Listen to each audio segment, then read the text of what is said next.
mana. Kalau aku bukan cuma nggak ada baunya. Kalau Mbak Mbak diam aja kentut.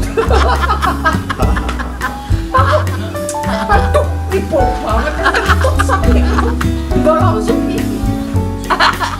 Kalau lagi di mobil aku lah pasti sama cucu sama kentut ini bau banget kayak gitu. Ini kentut harus bunyi, panggilannya saja tot.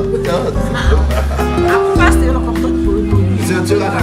Aku kalau manggil putih kentut itu siapa sih? Pada tanya.